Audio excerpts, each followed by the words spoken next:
As we get into looking at how the body handles the drug, one major issue for drugs is permeation of plasma membrane.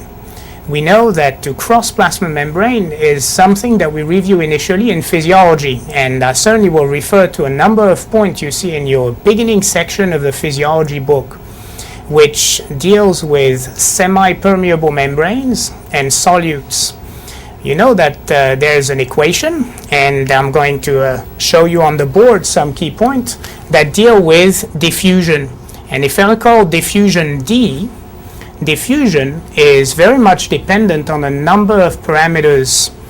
Diffusion of any chemical is directly related to its solubility, particularly its solubility in lipids. Lipid solubility is necessary in order to mingle with the membrane, which is a phospholipid bilayer, and to allow the drug to leave cells, enter cells, maybe get out of blood vessel, crossing the endothelium, maybe potentially crossing the blood-brain barrier. Do you want drugs to be extremely lipid soluble for them to travel well? You've got to be careful, of course, with that parameter. Excess lipid solubility may very well trap the drug in areas that are very rich in lipids. Therefore, you also must consider water solubility of the chemical. After all, once you leave membranes, the rest of our body is by far made of water. So excesses of lipid or water solubility will hinder permeation and travel of the drug. You need to have pretty much both characteristics. This is something you'll see in about 5-10 minutes we'll associate with pH and pK of drugs. Nonetheless, lipid solubility to a certain extent is directly related to diffusion of the drug across membrane. Second point that is directly related to diffusion will be the concentration gradient.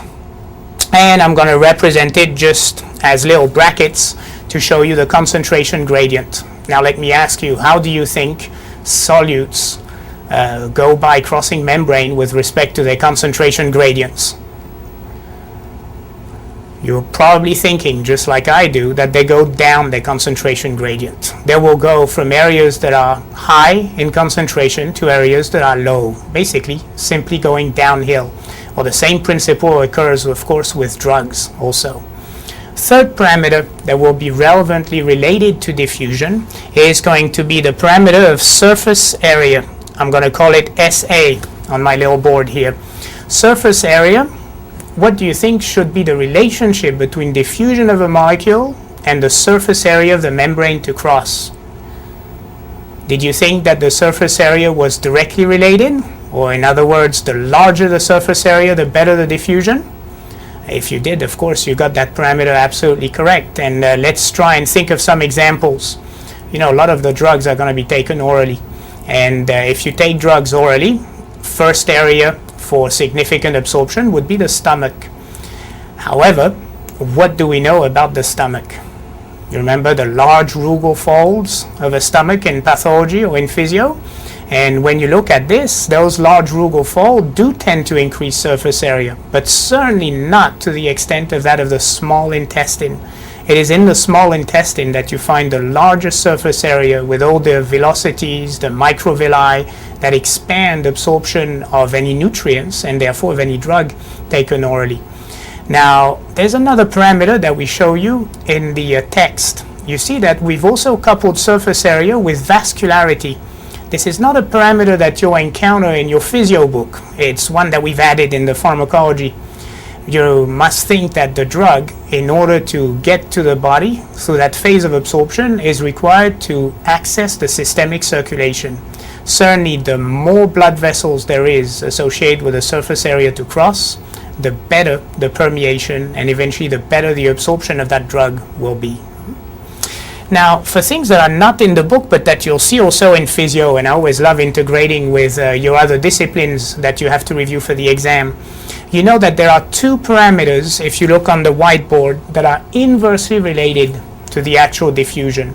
And those two parameters are membrane thickness, number one. T for membrane thickness. What do you think would be the relationship between crossing a cell membrane and the actual thickness of that membrane? No doubt it is inversely related to the permeation. The thicker that membrane, the less likely the drug will go across it. Well, let's take an example to see if it applies to pharmacology. Let's think again of a drug being taken orally. What kind of disorder could result in a very thick wall of the gut? Let me give you a clinical vignette. Imagine you're dealing with a 25-year-old female. She has episodes of abdominal cramping, bloody diarrhea, mucus filled, and on x-ray after barium swallow, you see a classic string sign. You know what I'm talking about. You know, the pathologist would take a sample of the small intestine and potentially see very much that cobblestone pattern that we associate with Crohn's disease or regional enteritis, as we call it on USMLE Step 1. Well, in that classic transmural inflammation of the bowel wall, there would be such extent of fibrosis that a number of chemicals orally cannot be absorbed, cannot permeate that wall of the bowel. You remember the classic example? Vitamin B12 not coming across the terminal ileum, which is a site of predilection for the inflammatory responses of Crohn's disease. Now, if we don't want to deal with the GI, you could think of fibrosis of the lungs, very relevantly for any drug that would be inhaled. Fibrosing diseases of the lung. What if I was telling you that the individual had been working for the past 20 years in a shipyard in the insulation type of industry? I know you're thinking asbestosis, but I'll let you discover this as you review also your pathology. Nonetheless, link the two together. Membrane thickness inversely related to diffusion.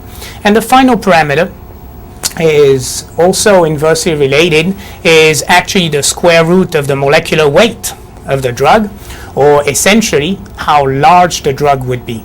Now, this is a parameter you don't work with very much in physio, but it is relevant to us in pharmacology. You know that drugs exist as protein-bound or free. So which one do you think would be the largest? The drug that would be protein-bound would be the largest drug. And if it's the largest drug, it will be not capable of diffusing across the membrane very well.